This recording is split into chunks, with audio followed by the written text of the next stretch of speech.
बहुत सादा जुबान में बड़ी सादा सी बात कह देना एक बहुत बड़ा फन है। इनके पास न सिर्फ फन है कहानी कहने का, बल्कि बहुत जबरदस्त क्राफ्ट भी मौजूद है। इसलिए उनमें एक इस किस्म की फ्रेशनेस है, एक ऐसी हैरत अंगेज जादू है उसके अंदर कि उसको सुन के, उसको पढ़ के आप एक लम्हे के लिए बिल्कुल मुंजमद हो जाते हैं अपनी जगह पर। ये इतने ओरिजिनल शायर हमें मिला है कि उसकी सोचें भी ओरिजिनल है, उसकी तशबीहें भी, उसके इस्तिआरे भी, आज ये कि उसकी डिक्शन भी, यानी उसकी लफ्ज़ियात भी उसकी अपनी है।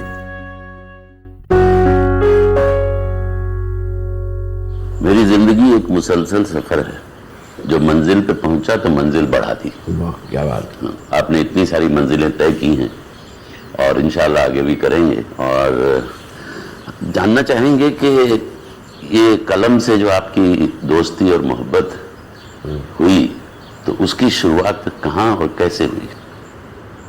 देखिए किस्सा बहुत लंबा है, लेकिन ये खौफ के मारे हुई, मतलब डर के दोस्ती कर ली कलम से। यूनाइटेड क्रिश्चियन स्कूल में मौलवी मुजीबुर रहमान पढ़ाया करते थे और उन्होंने पूरे स्कूल के सामने पर्चा दिखा के कहा था कि मैंने जिंदगी में किसी को अंडा नहीं दिया था। बस वो वहां से ही कुछ पलटा में, और वो मौलवी साहब बैतबाजी कराया करते थे और शेर बहुत सारे याद करना, जितने याद हो सके, पे से, प से, फ से, थ से, ठ से।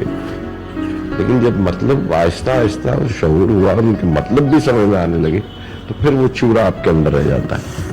फिर आपका जी जाता है कि हाँ इस तरह का शेर या खुद भी कहा जाए तो क्या बात है। उम्मीद नहीं थी कि मैं वाकई शायरी हो जाऊंगा, लेकिन किसी एक जगह पे जाते जाते ये तमन्ना बढ़ती गई। बस गुलजार साहब के बारे में सबसे ज्यादा जो चीज मुतासिर करती है वो एक वर्सेटाइल जीनियस है, जिसके लिए बयान करने के लिए आसान लफ्ज नहीं मिलते। एक मल्टी फैसेटेड शख्सियत, उनकी शख्सियत का जो एक फैलाव है, एक जो उसमें ख़ास तरह की एक वार्मथ है, एक गर्मी और एक निग जिसको कहना चाहिए, तो पता ये चलता है कि आप एक ऐसे शख्स से मुखातिब हैं जो कि इंतहाई अनअज्यूमिंग अंदाज में ज़िंदगी के बहुत ही गहरे तजुर्बात को इतनी आसानी से बयान करता चला जाता है कि आपको यूं महसूस होता है जैसे कोई बहुत पुराना दोस्त जो है वो कंधे पर हाथ रखकर आपसे उस तरह बातें करता जा रहा है जिन बातों का अपेरेंटली कोई मौजू नहीं होता, लेकिन अगर गौर कीजिए तो हर बात जो है वो दूसरी बात से जुड़ी होती है। जाहिर है कि आपने बहुत कम उम्र में ही ये तय कर दिया था कि आपको लेखक बनना है, और माना जाता है कि लेखक जो होते हैं वो ज़्यादातर गुर्बत में रहते हैं, और आपके पिताजी तो व्यापारी थे, तो उन्होंने कैसे आपको इजाज़त दी या आपको आसानी से इजाज़त मिली? नहीं, ये इजाज़त कहाँ देता है, ये इजाज़त किसी भी राइटर को नहीं मिली कभी भी कहीं से। और ख़ासतौर पे खाते पीते माँ बाप हो तो कोई ये हरकतें नहीं करने देता। तो फादर मेरे, उन्हें ये लग गया था कि ये लड़का जो है ये हाथ से गया। यही कहते थे कि भाई बस भरावां को उधार मंगेगा तो गुरुद्वारे के लंगर जाके खाना खाएगा। खाना लंगर में खाएगा, भाई वो उधार लेता रहेगा। क्या बूदबाश पूछो हो पूरब के साकिनों, हमको गरीब जान के हंस पुकार के। दिल्ली जो है एक शहर था आलम में इंतखाब, हम रहने वाले हैं उसी उजड़े दयार के। तो उस दयार से निकल आए, मुंबई आ गए, लेकिन जी नहीं लगा। वो बेचैनी थी बहुत अंदर, इसलिए जहां बस कब दुकान बंद हो, कब वक्त मिले और जाओ पढ़ो लिखो किताबें लो। प्रोग्रेसिव राइटर्स एसोसिएशन में जिन अदीबों को पढ़ते थे, जिनके मद्दा थे, सरदार जाफरी, राजेंद्र सिंह बेदी, साहिल लुधियानवी, उनको सामने देखा, कृष्ण सुंदर, What a great feeling you're sitting in front of those authors whom you have admired and read and वो जो अंदर एक चिंगारी थी वो तो बढ़ती गई, मीटिंग होती चले गए, पीडब्ल्यू चले गए, इप्टा में चले गए, वो कॉमन दोस्त मिलने लग गए, बासु भट्टाचार्य मिले, देबू सेन, शैलेंद्र मिल गए, सलीला मिल गए, बल्लाद जी मिल गए। बट एक्चुअली हाउ इंटरेस्टिंग के जितने आपने नाम गिनाए हैं, जी हाँ, वो सब एक लिटरेरी फिगर्स हैं और सब सिनेमा से जुड़े हुए थे। और मेरा ख्याल है कहीं ये गलतफहमी किसी हद तक घर वालों को भी ये शुबा हो गया था कि दुकान से उठ के चल देता है या मोटर गैरेज में चला गया कि फिल्मों में तो नहीं आ रहा है। उस वक्त भी बावजूद है कुछ अच्छे प्रोड्यूसरों के, अच्छी फिल्मों के, वो फिल्म के साथ जुड़ा नहीं। जैसे उस वक्त बिमल राय साहब भी तो थे, इसीलिए तो वही पहुंच गया फिर। शैलेंद्र की वजह से एक्चुअली गए, उनकी सचिंदर से कुछ नाराजगी हो गई और उठ गए, सचिंदर उठ जाते थे, तो वो फिर कहने लगे नहीं हम किसी नए राइटर को लेके करेगा। So your first song which you wrote was for a film was for Bimala. जा गोरा गोरा अंग ले ले, मुझे शाम रंग दे दे, छुप जाऊंगी रात ही में, मुझे पीका संग दे दे। इस तरह दूसरी जबानों से लफ्ज लेना और इमेज, इसमें भी गोरा रंग और श्याम रंग के इमेज का कंट्रास्ट है जो बिल्कुल जहन में खुल जाता। वो ट्रीटमेंट इमेजरी का और क्रिएटिव टच तो जाहिर है कि वो तो इनका सिग्नेचर है। रूह देखी है कभी, रूह को महसूस किया है, जागते जीते हुए दूध या कोहरे से लिपट कर सांस लेते हुए उस कोहरे को महसूस किया है, या शिकारे में किसी झील पे जब रात बसर हो और पानी के छपाकों में बजा करती हो टलियां, सुबकियां लेती हवाओं के वो बैन सुने हैं।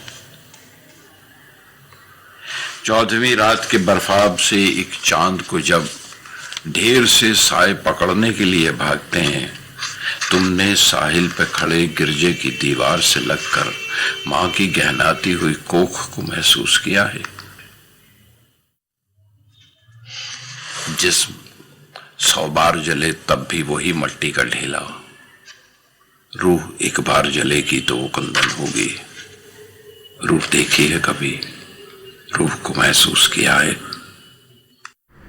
You are known for your unconventional imagery in your poetry, और काफी लोग तो चुपके से ऐसे हल्की तंज भी मारते थे, फिर ये क्या हुआ, हमने देखी है उन आंखों में महकती खुशबू, तो ये आंखों में कैसे खुशबू?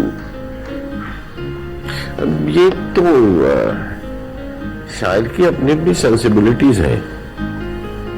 सिर्फ ये है कि फिल्मों में अगर ये कहा जाए कि नहीं आप सहल करके बात कीजिए जो दूसरे के समझ में आ जाए, या बिल्कुल जैसे तशरीह पे रख के देना हो, बात और है। तो अपनी नई सेंसिबिलिटीज जो आपके अंदर घटती हैं, अगर आप उन्हें पकड़ सकते हैं, अगर आप उन्हें महसूस कर सकते हैं, तो आप उनमें कह के देखिए। Orthodox poets might see this, they might pick bones in this and say, oh no, you can't do that, or you can't do this, or whatever. But who cares? It's not important. The most important thing is the image that you create or the experience you wish to offer or provide, and the insights, they must come true. ऐसे लगता है जैसे लफ्जों को grammatical हवाले से या लुगत के हवाले से नहीं देखते, बल्कि उनकी बुनियादी जो आप कह लीजिए कसौटी है वो ये है कि ये लफ्ज सुनने में कैसा लगेगा और कन्वे किस तरह होगा, अपने मानी कन्वे कैसे करेगा, इससे कतई नजर कि उसके मानी क्या हैं।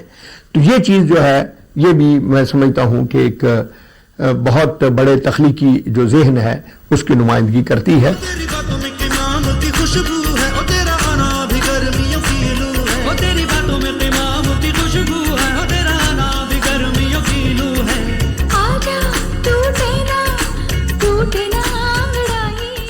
और बात करने में तमाम खाने वाले से खुशबू आती है, या तो कोई जरूरी तो नहीं कि आपको सिर्फ फूल झड़ते ही नजर आएंगे जब तुम बात करते हो तो फूल झड़ते हैं, ये तशवीर चली आ रही है।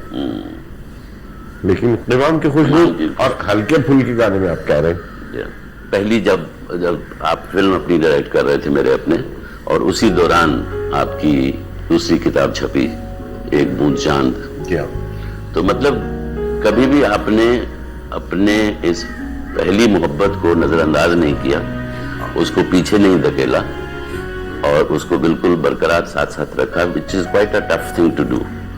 नहीं, वो उसकी वजह बस वही कि वो लिटरेचर का जो पैशन था वो उसने मुझे जोड़े रखा अपने साथ। अगर आप किताबें पढ़ रहे हो, लगातार मुताला कर रहे हो, तो फिर लिखाई अपने आप होती रहती है। उसके लिए कसदन वक्त निकाल के बैठने की जरूरत नहीं पड़ती, वो वक्त जिंदगी अपने आप निकाल लेती है।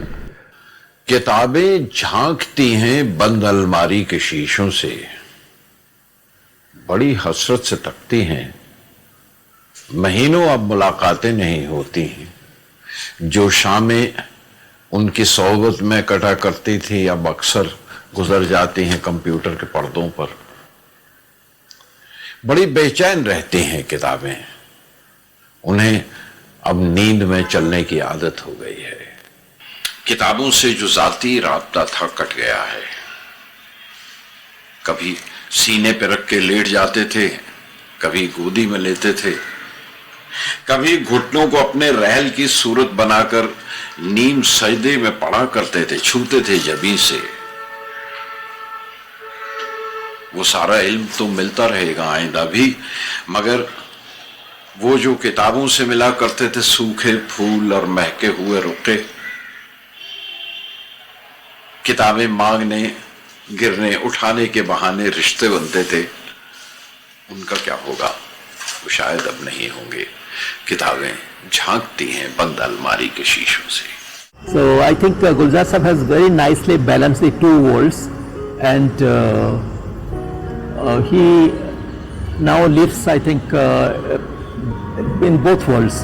But he is as popular in the literary world today as he was in the film world. ज्यादातर जो पॉपुलिस्ट फिल्में हैं उनमें लिटरेचर की कमी बहुत महसूस होती है। बिल्कुल सही, गानों में भी और अल्फाज में भी और कहानी में भी। इसलिए मुझे वो जो बीच में ये सीरियल्स किए हैं, वो सारे के सारे सीरियल्स जो हैं वो लिटरेरी रिलीफ्स हैं मेरे लिए, कि मैं इस फिल्म के मीडियम में रहते हुए भी फिल्में भी बनाई और साथ में मैंने मिर्जा गालिब भी कर लिया, किरदार भी। That's very very very commendable। तो वो लिटरेचर से हाथ नहीं छूटा बिल्कुल, और उसका इन्फ्लुएंस जाहिर है आपकी फिल्मों पर भी पड़ता है, और फिल्म का इन्फ्लुएंस आपकी राइटिंग पर इस तरह से पड़ता है कि आपको वो नई नई फॉर्म्स पैदा होती हैं। और बाजार से ले आए अगर टूट गया सागरे जम से मेरा जाम सफाल अच्छा है। और जिस तरह से इन्होंने गालिब को ट्रीट किया है कि उस सीरियल के कुछ एपिसोड्स के जरिए गुलजार ने गालिब को घर घर पहुंचा दिया। गालिब की अजमत और ग्रेटनेस और गालिब की मानवियत लोगों पर खोल के रख दी। कि गुलजार की शायरी में कंटेंट और फॉर्म दोनों के दोनों एक दूसरे से गुथे हुए, एक दूसरे पे इंहिसार करते हुए इतने अहम हैं, इक्वली इंपॉर्टेंट, जो कि मुझे किसी और बहुत ही कम शोरा के काम में इस किस्म की मिसाल नजर आती है। सिर्फ एक ही माध्यम नहीं आपके, तो जैसे मैंने पहले कहा कि आपने बहुत सारी मंजिलें तय की हैं, पोइट्री भी लिखी, कहानियां भी लिखी, स्क्रीन प्ले भी लिखे और फिल्म भी डायरेक्ट की, टेलीविजन भी किया, और फिर टेनिस का भी वक्त निकाल लेते हैं आप उसमें से। ये कमाल है, जो कि बहुत जरूरी भी है। हाँ, वो बहुत जरूरी है। हाँ। क्योंकि खेलने कूदने के दिन तो अब आए हैं मेरे। नहीं, हालांकि कुछ लोग कहते हैं बड़ी गैर शाराना हरकतें हैं। अच्छा। कि आप उर्दू का शायद टेनिस खेलना, उन्हें ये बात कुछ सही सूट नहीं करती। सारा दिन मैं खून में लथपथ रहता हूं, सारे दिन में सूख सूख के काला पड़ जाता है खून, पपड़ी सी जम जाती है और खुरच खुरच के नाखूनों से चमड़ी छिलने लगती है। नाक में खून की कच्ची बू, नाक में खून की कच्ची बू और कपड़ों पर कुछ काले काले चकत्ते से रह जाते हैं।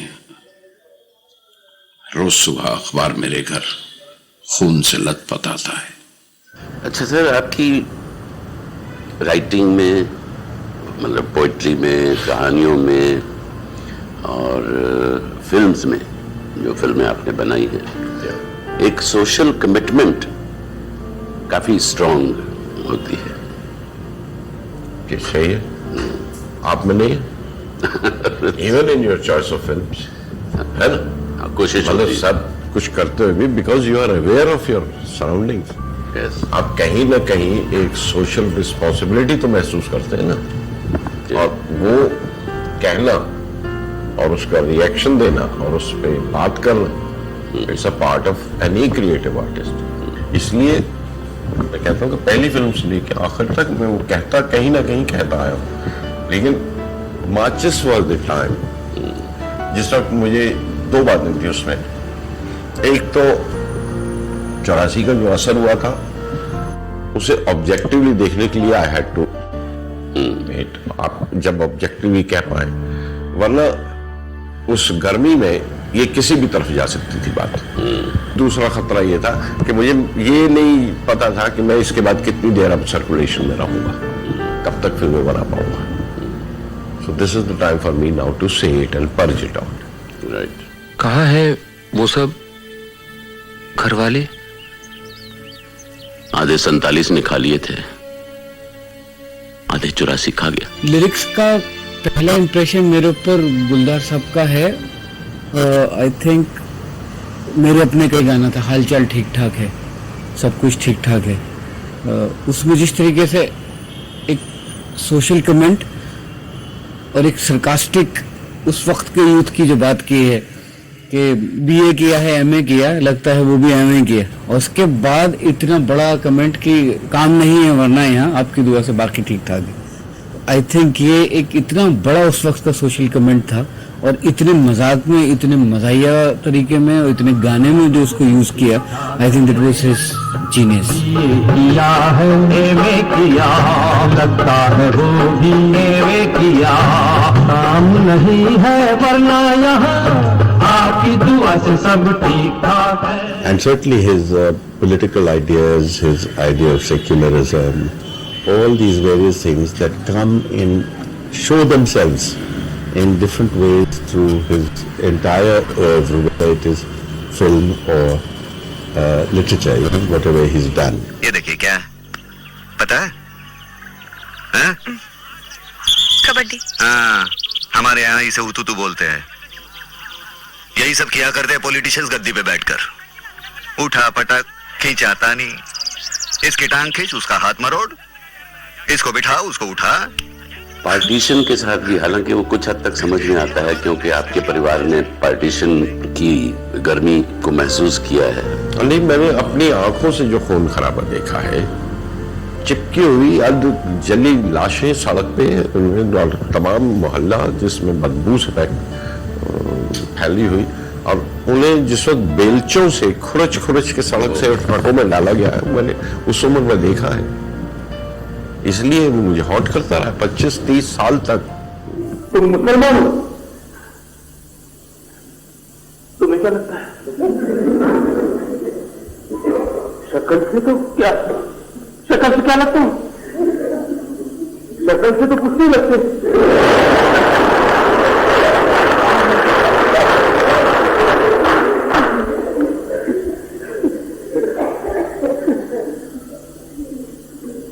नाम क्या है तुम्हारा? शक्ल से बेवकूफ लगता हूं क्या? चांद बहरूपिया है, रोज आता है ये बहरूपिया एक रूप बदलकर, रात के वक्त दिखाता है कलाएं अपनी और लुभा लेता है मासूम से लोगों को अदा से। पूरा हरजाई है। गलियों से गुजरता है, कभी छत से बजाता हुआ सीटी, रोज आता है, जगाता है बहुत लोगों को शब भर। आज की रात उफक से कोई चांद निकले तो गिरफ्तार ही कर लो उसको। चांद हो, रात हो, कुछ चीजें हैं जो आपको हर बार नई इमेज देती है। जिस वक्त चांद निकलता है, एक आधा सा क्वार्टर सा चांद, वो काली स्याह हबशम की निकली हुई पीली जीप भी लगता है। उफ, चांद का खंजर भोंक के मेरे सीने में रात ने मेरी जान लेने की कोशिश की।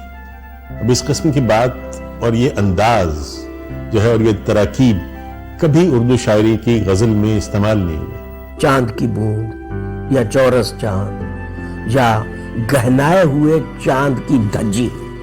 अब ये धज्जी वो लफ्ज है जिसको कोई दूसरा शायर, यानी उसका दिल तोड़ने वाला लफ्ज है, शायराना लफ्ज नहीं है। लेकिन गुलजार साहब जब कहेंगे गहनाए हुए, वो चांद जो पूरा नजर नहीं आ रहा, गहनाया हुआ है, उसको धज्जी कहा है। रात के पेड़ पे कल ही तो उसे देखा था, चांद बस गिरने ही वाला था फलक से पककर। सूरज आया था, जरा उसकी तलाशी लेना। अजी त्रिवेणी है जिसमें नाम हमारे संगम पे त्रिवेणी जिसे हम कहते हैं, जहाँ गंगा जमुना सतह पे बहती हैं और सरस्वती जो गुप्त है, लेकिन वहाँ 3 नदियां। ये 3 मिसरों की एक ऐसी नज्म है, ऐसी फॉर्म है जिसमें पहले 2 मिसरे अपने मानी में कंप्लीट हो जाते हैं, लेकिन उनमें एक गुप्त मिसरा छुपा हुआ, उसको अगर आप वो सरस्वती दिखा दें तो वो त्रिवेणी हो जाती है। Triveni is a three-liner. It is something absolutely innovative and revolutionary in Urdu poetry, and I believe it has been highly sort of appreciated in Pakistan also, and some writers they are also trying to write such poetry. उड़ के जाते हुए पंछी ने बस इतना ही देखा, देर तक शाख हाथ हिलाती रही वो शाख फिजा में, अलविदा कहने को या पास बुलाने के लिए।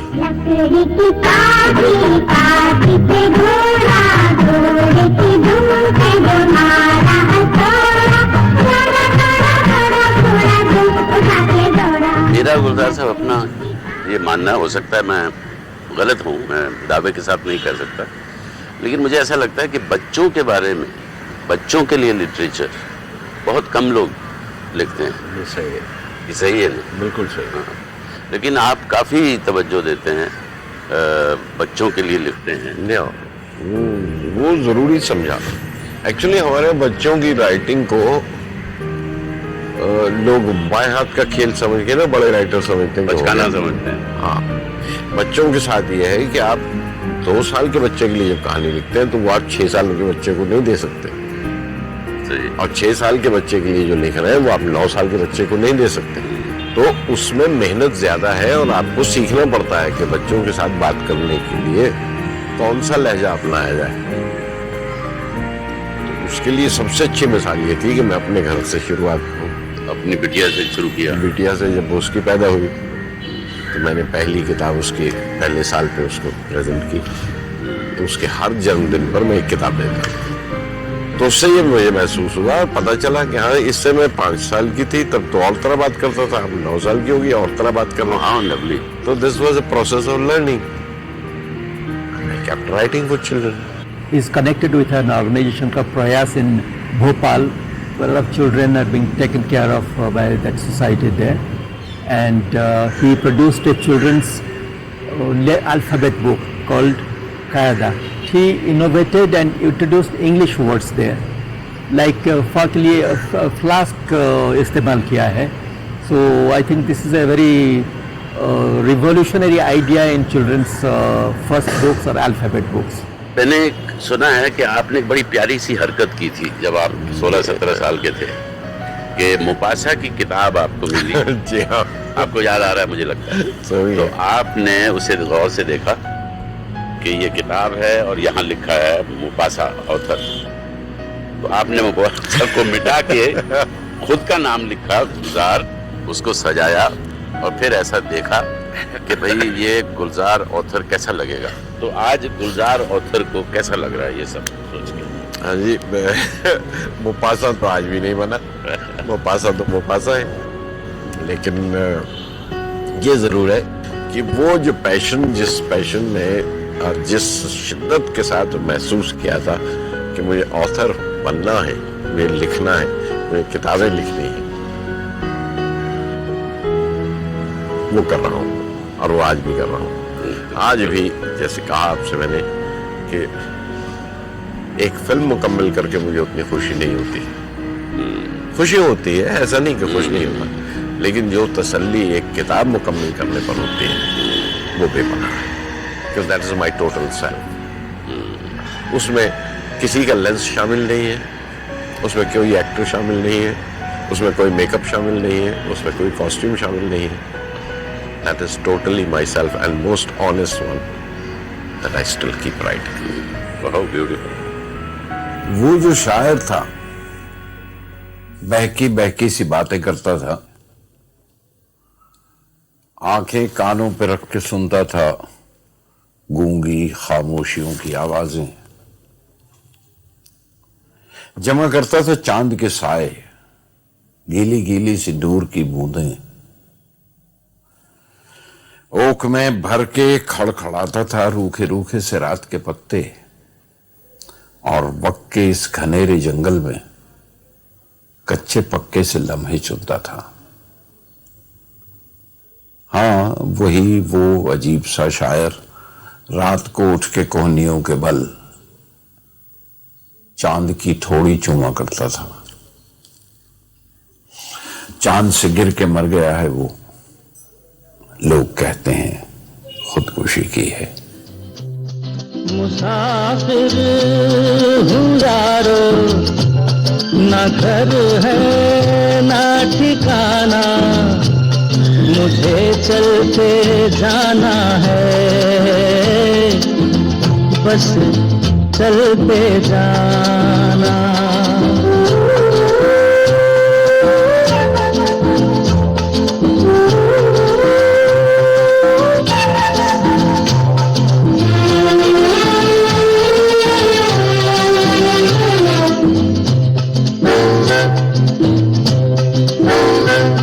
मुसाफिर हूँ यारो, ना घर है ना ठिकाना, मुझे चलते जाना है, बस चलते जाना।